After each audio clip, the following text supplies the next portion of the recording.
Assalamualaikum warahmatullahi wabarakatuh. Para penonton yang dihormati sekalian, sekali lagi kita bersama dalam ruangan menjelang PRU ke-13 yang dinamakan Debaran PRU ke-13. Bersama-sama saya, ini sudah kali yang kedua barangkali, dan kita lihat kemunculan Profesor Datuk Dr. Zainal Fitri dalam program yang pertama kita dulu mempunyai hits antara yang tertinggi yang kita bersama-sama dalam IMR Network atau IMR TV dan sebagainya. Jadi kita akan membincangkan satu tajuk hari ini yang juga atas nama generiknya PRU yang ke-13, Debaran PRU ke-13. Kali ini kita akan membincangkan satu tajuk yang saya fikir tiap orang yang menonton siaran ini merasakan tajuk ini, terutama di kalangan orang Melayu Islam.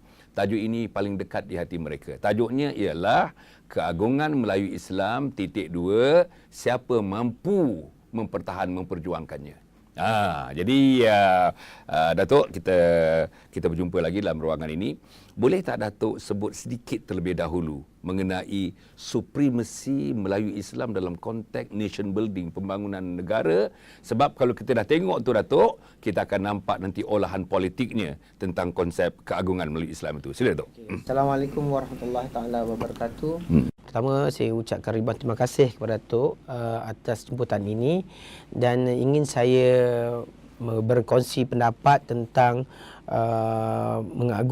pengagungan Melayu Islam. Siapakah yang boleh mempertahankannya adalah satu isu yang diperdebatkan. Malah baru-baru ini ia telah diperdebatkan di Kelantan tentang siapakah yang boleh membela. Adakah Pakatan Rakyat boleh membelanya atau Barisan Nasional boleh membelanya. Baik. Pertama, kita lihat tentang keagungan ataupun Malay Supremacy. Jika kita lihat Malay Supremacy ini, apabila didefinisikan oleh orang luar, dia kelihatan seperti meletakkan Melayu ini ke tahap yang paling tinggi, ketuanan Melayu. Dan itulah juga apabila ketuanan Melayu ini dipaparkan, maka pihak pembangkang mengatakan kita tidak mahu ketuanan satu kaum, kita mahukan ketuanan rakyat. Okey. Sebenarnya bangsa Melayu ini adalah bangsa yang majoriti di dalam negara ini. Oleh itu, sejak daripada 1970-an lagi berlakunya wujudnya DEB, ia adalah untuk membantu orang-orang miskin, mengeluarkan rakyat daripada kemiskinan.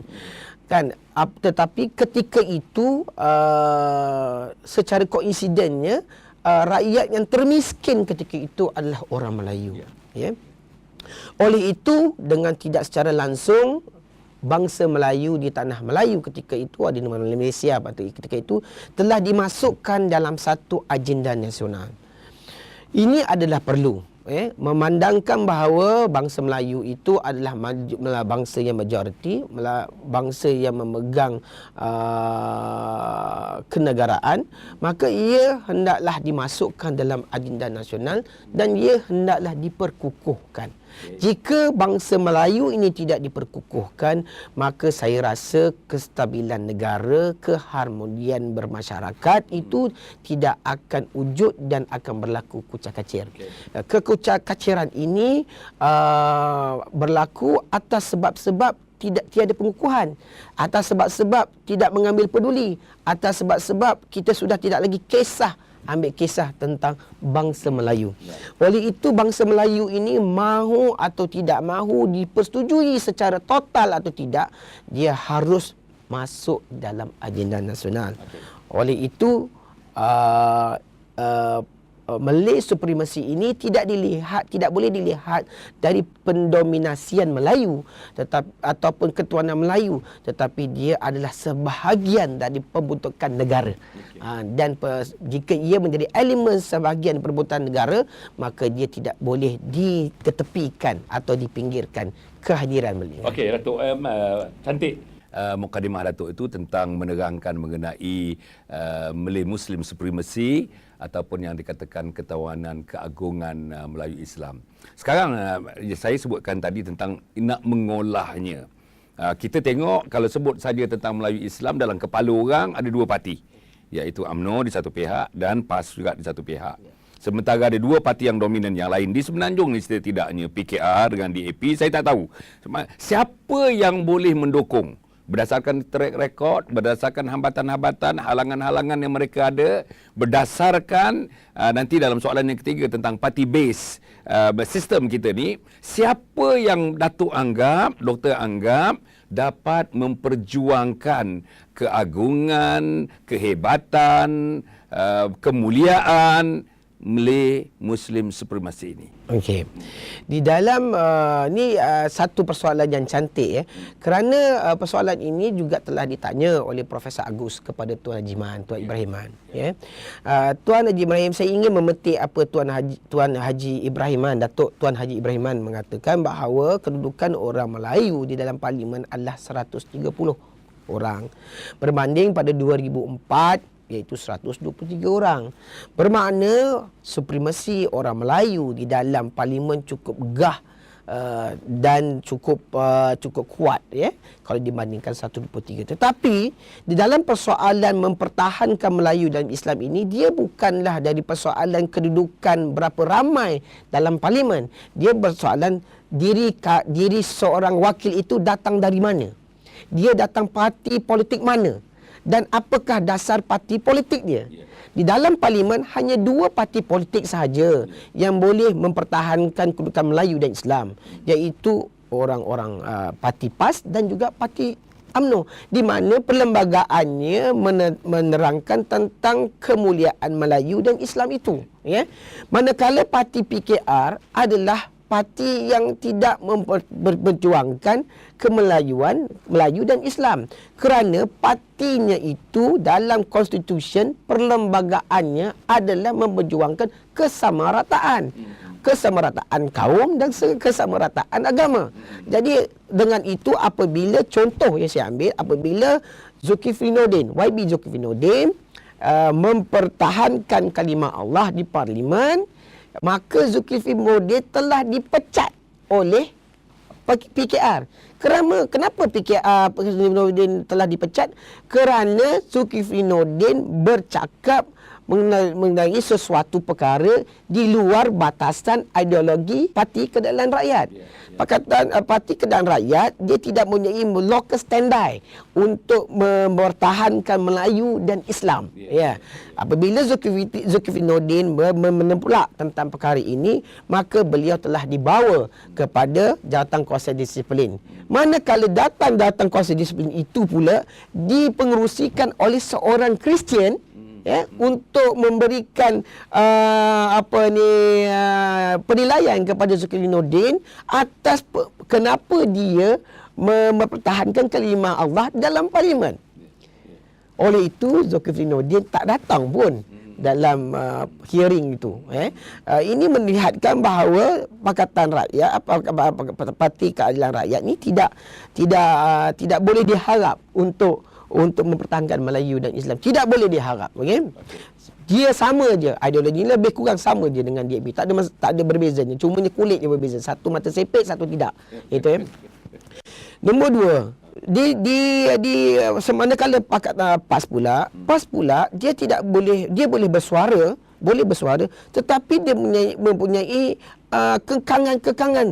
Kerana apa kekangan tersebut? Kerana kerusi yang dimilikinya itu tidak mencukupi untuk memberikan dia kekuatan untuk bersuara dalam parlimen, mempertahankan kalimah Allah, sama ada di parlimen mahupun di perbincangan kaunsil majlis pakatan pemimpin Pakatan Rakyat.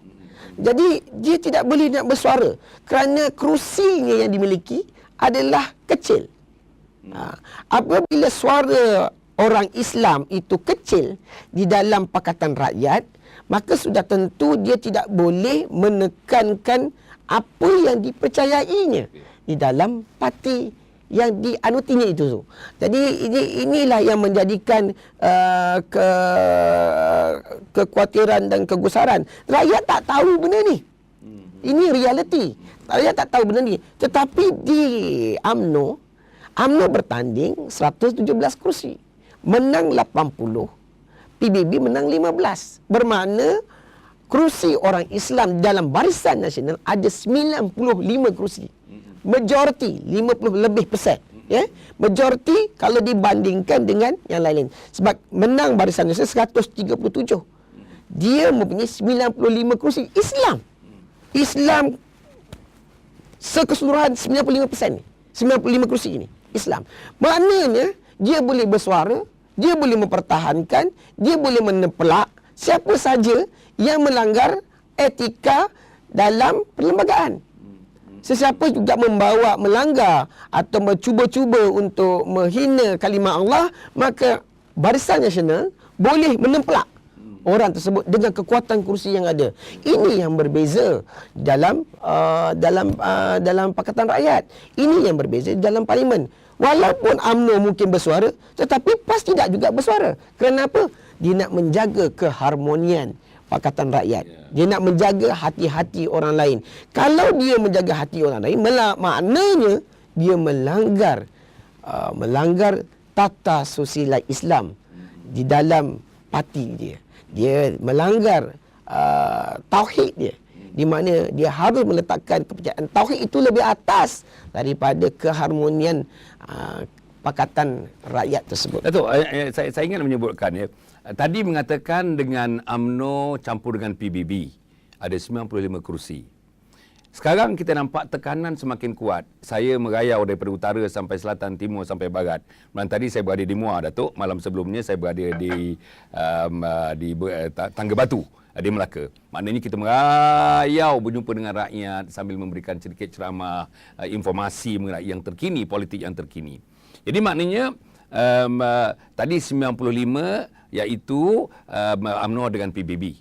Okey, kalau misalnya PAS, ini tekanan yang ada sekarang ni, orang PAS pun memberikan tekanan, orang di luar PAS lagi memberikan tekanan nak melihat penyatuan antara UMNO dengan PAS. Kalau penyatuan antara UMNO dengan PAS dalam pilihan raya akan datang, PAS mungkin bertanding 60 kursi atau 70 kursi, katakanlah menang 30 kursi, Katakanlah UMNO dengan PB status quo 195 kursi. Bukankah itu merupakan satu kekuatan yang sangat hebat untuk kita berjuang untuk mengagungkan Islam? Itulah sebenarnya, Datuk, yang dinanti-nantikan oleh orang Islam Melayu, orang Islam di negara ini. Dinanti-nantikan penyatuan antara PAS dan UMNO. Penyatuan ini tak semestinya harus jadi ahli barisan. Ya, dia harus mempunyai ideologi yang sama. Itu saja. Wadah harakah dia sama. Dia boleh jadi BN plus PAS. Kerajaan boleh dibina BN plus PAS. Asalkan PAS itu bersama dengan Barisan Nasional demi kalimah Allah. PRU 13 ni bukan tentang soal Barisan Nasional, bukan soal Pakatan Rakyat, tapi ini soal mempertahankan Islam di bumi Allah ni. Tetapi ramai rakyat tak ambil peduli. Isu kalimah Allah tidak menjadi isu utama. Tidak menjadi isu utama. Bila saya kata-kata pergi, isu utama mereka nak makan, mereka nak pergi beli udang boleh ke tak boleh udang, boleh pergi menjala ke tak boleh pergi menjala, boleh pergi sekolah ke tak boleh. Jadi isu-isu lebih kepada perut. Perut. Bukan isu kepada tauhid. Di zaman Rasulullah berbeza. Isu perut ni yang nombor 2. Dia isu tauhid lebih penting. Sebab kesinambungan manusia di bumi Allah ini adalah atas asas kekuatan tauhid. Atas asas kekuatan kalimah Allah. Jadi kalau bolehlah dimintalah Allah, saya mohon, saya berdoa dengan Allah SWT ni hari-hari supaya Allah dapat memberikan hidayah kepada rakyat, terutama orang Melayu, mengubah sikap supaya berjuang kali ini, memangkah kerajaan kali ini adalah kerana untuk kalimah Allah. Saya tak kata Barisan Nasional ni perfect. Dia ada lompang-lompang yang tertentu. Dia ada lubang-lubang yang harus dikambus, diletak tar yang baru. Tetapi inilah saja harapan yang ada untuk mempertahankan Islam di bumi Allah ni. Yang sebelah sana saya tak nampak ada kecerahan. Kecerahan tentang bahawa mereka ini boleh mempertahankan Islam. Dari segi sudut ilmiahnya, daripada ilmiah Datuk Tuan Haji Ibrahiman, betul. bahawa dalam parlimen ada 130. Adakah 130 yang dimiliki oleh katalah yang separuhnya dimiliki oleh Pakatan Rakyat itu boleh bersuara?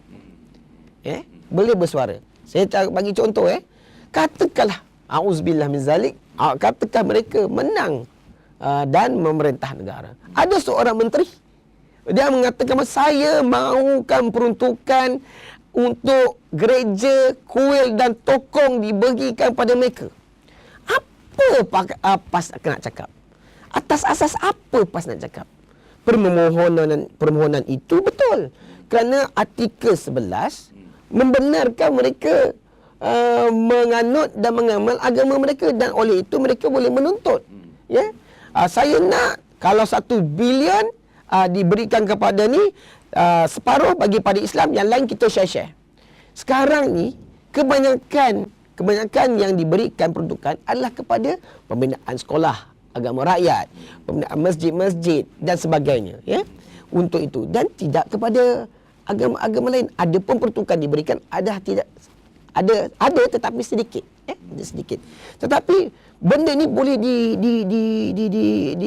diminta dengan begitu banyak. Okey.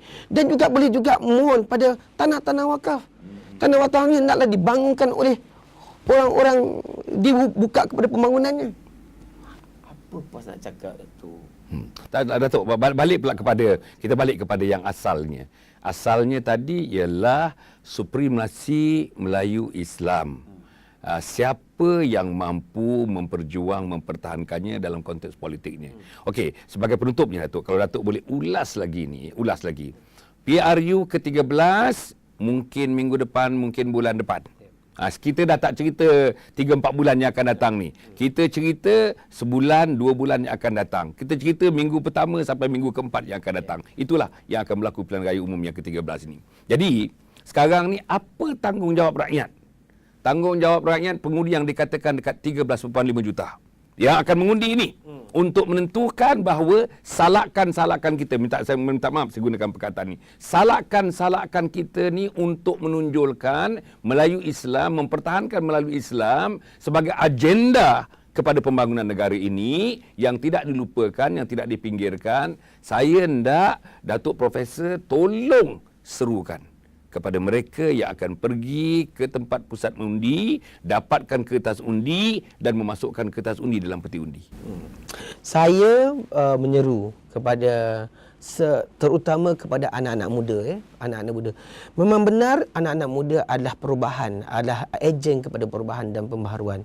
Dan ejen kepada pembaharuan dan perubahan ini mesti ada asas.